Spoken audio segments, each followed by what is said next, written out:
Act 3 Scene 4. The Queen's Closet. Enter Queen Margaret and Polonius. Lord Polonius. He will come straight. Look you lay home to him. Tell him his pranks have been too broad to bear with, and that your grace hath screened and stood between. Much heat and him. I'll sconce me even here. Pray you, be round with him. Hamlet. Within, mother, mother, mother. Queen Gertrude. I'll warrant you, fear me not, withdraw, I hear him coming. Polonius hides behind the arras. Enter Hamlet. Hamlet. Now, mother, what's the matter? Queen Gertrude. Hamlet, thou hast thy father much offended. Hamlet. Mother, you have my father much offended. Queen Gertrude. Come, come, you answer with an idle tongue. Hamlet. Go, go, you question with a wicked tongue. Queen Gertrude. Why, how now, Hamlet? Hamlet. What's the matter now? Queen Gertrude. Have you forgot me? Hamlet. No, by the rood, not so. You are the queen, your husband's brother's wife, and would it were not so, you are my mother. Queen Gertrude. Nay, then, I'll set those to you that can speak. Hamlet. Come, come, and sit you down, you shall not budge, you go not till I set you up a glass, where you may see the inmost part of you. Queen Gertrude. What wilt thou do? Thou wilt not murder me? Help, help, ho! Lord Polonius. Behind, what, ho! Help, help, help! Hamlet. Drawing, how now?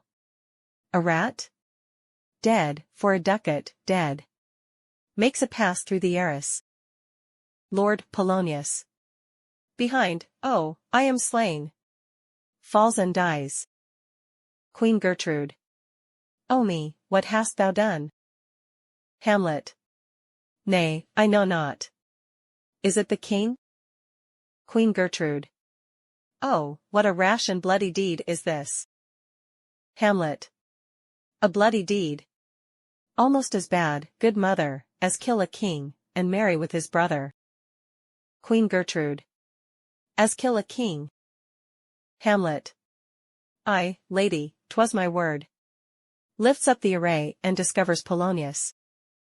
Thou wretched, rash, intruding fool, farewell. I took thee for thy better, take thy fortune, thou find'st to be too busy is some danger. Leave wringing of your hands, peace. Sit you down, and let me wring your heart, for so I shall, if it be made of penetrable stuff, if damned custom have not brassed it so, that it is proof and bulwark against sense. Queen Gertrude. What have I done, that thou darest wag thy tongue in noise so rude against me? Hamlet. Such an act that blurs the grace and blush of modesty, calls virtue hypocrite, takes off the rose from the fair forehead of an innocent love, and sets a blister there, makes marriage vows as false as dicers' oaths. Oh, such a deed as from the body of contraction plucks the very soul, and sweet religion makes a rhapsody of words, heaven's face doth glow. Yea, this solidity, and compound mass, with tristful visage, as against the doom, is thought sick at the act. Queen Gertrude. I me, what act, that roars so loud, and thunders in the index? Hamlet. Look here, upon this picture, and on this, the counterfeit presentment of two brothers. See, what a grace was seated on this brow, Hyperion's curls, the friend of Jove himself, an eye like Mars, to threaten and command, a station like the herald Mercury. New lighted on a heaven-kissing hill, a combination and a form indeed, where every god did seem to set his seal, to give the world assurance of a man. This was your husband. Look you now, what follows. Here is your husband, like a mildewed ear, blasting his wholesome brother. Have you eyes? Could you on this fair mountain leave to feed, and batten on this moor? Ha! Have you eyes? You cannot call it love, for at your age the heyday in the blood is tame, it's humble, and waits upon the judgment, and what judgment would step from this to this? Sense, sure, you have, else could you not have motion, but sure, that sense is apoplexed, for madness would not err, nor sense to ecstasy was ne'er so thralled. But it reserved some quantity of choice, to serve in such a difference. What devil was't that thus hath cozened you at Hoodman blind? Eyes without feeling, feeling without sight, ears without hands or eyes, smelling sans all, or but a sickly part of one true sense. Could not so mope. O shame! Where is thy blush? Rebellious hell, if thou canst mutine in a matron's bones, to flaming youth let virtue be as wax, and melt in her own fire, proclaim no shame. When the compulsive ardor gives the charge, since frost itself as actively doth burn, and reason panders will. Queen Gertrude. O Hamlet, speak no more. Thou turn'st mine eyes into my very soul, and there I see such black and grained spots as will not leave their taint. Hamlet. Nay, but to live in the rank sweat of an enseamed bed, stewed in corruption, honeying and making love over the nasty sty. Queen Gertrude. Oh, speak to me no more, these words, like daggers, enter in mine ears, no more, sweet Hamlet. Hamlet. A murderer and a villain, a slave that is not 20th part the tithe of your precedent lord, of vice of kings, a cutpurse of the empire and the rule, that from a shelf the precious diadem stole, and put it in his pocket. Queen Gertrude. No more. Hamlet. A king of shreds and patches. Enter Ghost. Save me, and hover o'er me with your wings, you heavenly guards. What would your gracious figure? Queen Gertrude. Alas, he's mad. Hamlet. Do you not come your tardy son to chide, that, lapsed in time and passion, let's go by the important acting of your dread command? Oh, say. Ghost. Do not forget, this visitation is but to whet thy almost blunted purpose. But, look, amazement on thy mother sits. Oh, step between her and her fighting soul. Conceit in weakest body's strongest works. Speak to her, Hamlet. Hamlet. How is it with you, lady? Queen Gertrude. Alas, how is't with you, that you do bend your eye on vacancy, and with the incorporeal air do hold discourse?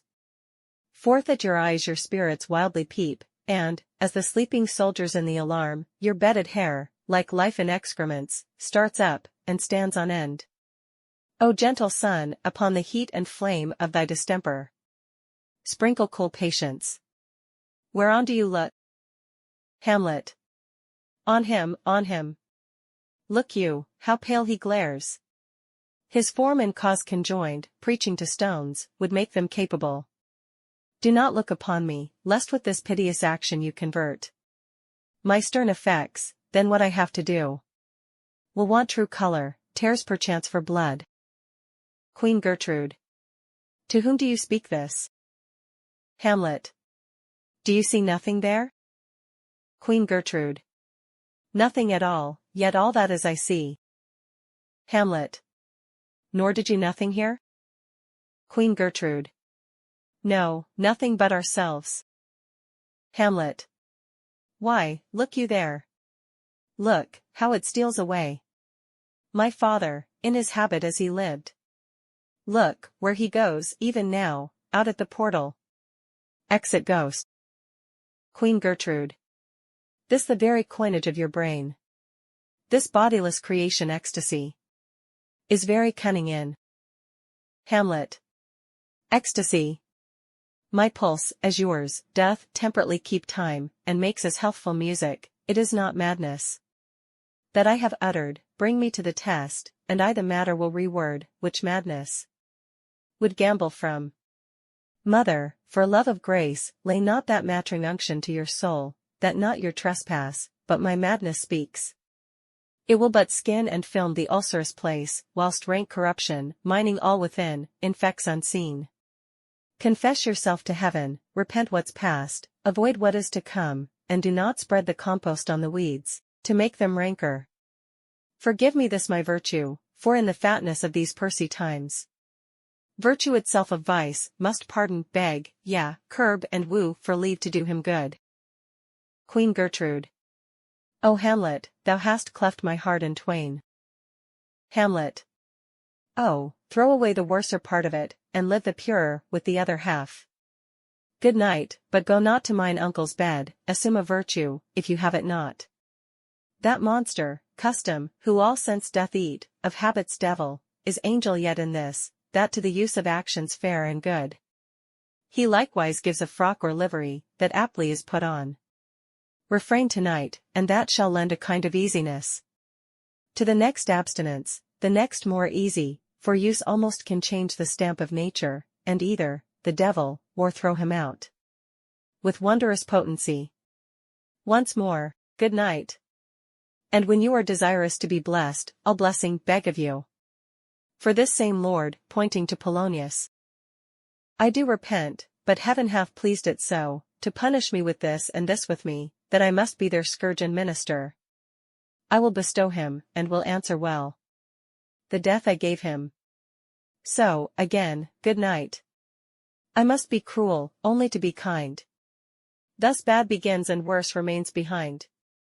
One word more, good lady. Queen Gertrude. What shall I do? Hamlet. Not this, by no means, that I bid you do.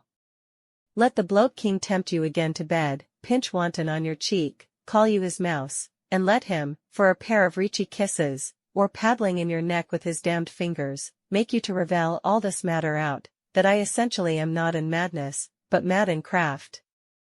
'Twere good you let him know, for who, that's but a queen, fair, sober, wise, would from a paddock, from a bat, a gib, such dear concernings hide? Who would do so? No, in despite of sense and secrecy, unpeg the basket on the house's top, let the birds fly, and, like the famous ape, to try conclusions, in the basket creep, and break your own neck down. Queen Gertrude.